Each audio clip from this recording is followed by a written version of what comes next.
I feel bad. I'm bottom tiering AJ3. I literally just recorded with him last week. Oh, Matt is gonna hate me. I'm good friends with Matt too. Please don't be mad at me. This is difficult. Mike LaBelle is one of the icons of the FIFA world, having played professionally for years and years, taking home trophies in every FIFA game between 2007 and 15. Basically, he's played against everyone who's worth a damn. We want you to rank the biggest and best creators in the world based off of skill. Have you played Mortal Kombat? As they go up, when you have the match every competitor or every rival that you go up against, we're going up the table, I suppose. Okay, hit me with the names. I'm ready. All right, first off, some of the big guns right here. Let's start off with AJ3 and Capgun Tom. Ooh, two guys that actually play against each other quite frequently as well. Yeah. And I've made videos with both of them, and I've played against both of them. I think that this is close. I think Capgun Tom maybe has a little more of the competitive spirit. AJ's a very logical thinker, but AJ also doesn't grind the weekend league. So he doesn't necessarily play in a lot of the competitive ambiance or environment that's involved with the esports ecosystem regarding FIFA. So I think I'm just going to edge this to Capgun Tom. They might not agree with me on that, but it's close. Both those guys know each other really well. Next up, throwing into the mix, where does Bateson live along with those two, AJ3 and Capgun Tom?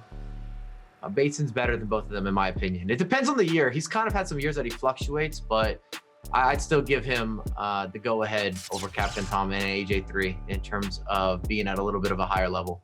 Sweet. All right, next up, 100 Thieves. It's all about the hype. Give me where you think Castro is going to be rated in this three of AJ3, Capgun Tom, and Bateson. Wow. So definitely got Castro above AJ3 and Capgun Tom. Bateson and Castro have played multiple times, and I think they actually have some splitting of results. They both usually have superb teams. I'm giving you a very drawn out long answer here. I think I'm going to slightly edge Castro, but this could really go both ways. And I'm sure Bateson, if you see this, is going to completely disagree with me. All right, next I feel bad. I'm bottom tiering AJ3. I literally just recorded with them last week, or like 2 weeks ago, or a week and a half ago. That's messed up, man. You're just getting smack talk ready between all of you creators, man. All right, next up, we've got Harry Hesketh. Where's Harry? I have not seen your full list, just to be transparent here, but I would be very surprised if there's anyone that's going to go above Harry, just because he's not even disconnected necessarily from the pro level or the pro scene. Last year, he was a top 16 player in the world. This year, he's still at the highest level. He's 30-0 every single weekend. I know that he just made an announcement a week ago, or maybe 2 weeks ago, that he was now just going to focus on creating content, but he hasn't stepped away long enough where he wouldn't be at this upper tier, at this pro level. So he's a complete pro FIFA player, top to bottom. There it is. So Harry is the highest, is what I'm trying to say. Yeah, sparkling words there for Harry. All right, next up, NepentheZ. Where does NepentheZ fit with AJ, Capgun Tom, Bateson, Castro, Harry? Wow, this is difficult. So I have NepentheZ above AJ3. I think I'm going to give him a slight nod on Capgun Tom as well, but he's not going to surpass Bateson. He's not going to surpass Castro. He's not going to surpass Harry. So he's still kind of in the middle of this collective thus far. How do you think NepentheZ feels being called a middle-of-the-pack creator here? You're ranking all these guys, and then it's just like, you're not good enough to be good, not bad enough to be bad. That's not what I said. You just made him a middle-of-the-pack creator. I said, with the collective you've provided thus far, we're only talking about gameplay, that he'd be in the middle of this grouping. And that current grouping includes a 30-0, or Mr. 30-0 with Harry, Bateson, who's gotten 30-0s, and then also Castro, who's had a 30-0 as well, as Elite One player. A lot of times it's a fantastic team, but if you disagree, you disagree. It's fine. We're having some fun with this. I don't want to be misquoted. Fair. As a creator, he's a top tier creator, one of the most influential creators in the FIFA scene. But as a just gameplay enthusiast, I think in the middle so far. Who else is on this? Give me some more names. Let's see where you finish. We got two more here for you. All right, we've got Matt HD Gamer. I'm thinking about this one here. All right, so I think that we're going to put. Oh, but Matt is gonna hate me. I'm good friends with Matt too. I have a feeling that AJ will beat him. I got a feeling that AJ is gonna beat him. So Matt is now our bottom of the list in terms of strictly FIFA. He plays the weekend league, but he doesn't grind through it as much. I think that he's more so looking to have a good experience, test out some players. I got a feeling that AJ would beat him. So we're gonna have AJ just above Matt, and we'll see if Matt completely disagrees. Please don't be mad at me, Matt. This is difficult. Everybody has their day. What's the saying? Every dog has their day. I don't think that's correct. Something like that, though. It goes in that. That's the saying. Okay, so every dog has their day. I feel that a lot of these guys can fluctuate a little bit outside of Harry. Right now, Harry is very clear cut to me, the number one. All right, and close things out here. So we've talked about AJ3, Capcom, Tom Bateson, Castro, Harry Hesketh, NepentheZ, Matt HG, and finally closing it out with ChrisMD, who has like all the famous people right there at the top of his videos. You got Ronaldo up there. I was just like, that's nuts. Where do you put Chris in creators based on their skill? Well, as Chris has become a larger creator, he's gotten more and more away from playing FIFA, where he's done a lot more content creation around football, and then these collaborations, and he's even got a bunch of videos where he's almost doing, I don't want to say it's vlog content, but it's conceptual idea viral type of videos where you're sliding in DMs, you're talking to some of your football friends who watches my video. Just the point I'm making is a lot of this is not around FIFA anymore. So I think that he plays the least amount. So I'm going to have him as our new bottom. He's going to go under Matt HG Gamer, and then we'll have AJ3 and so forth and so on. So it goes Harry, Castro, Bateson, NepentheZ, Captain Tom, AJ3, Matt HG, and ChrisMD.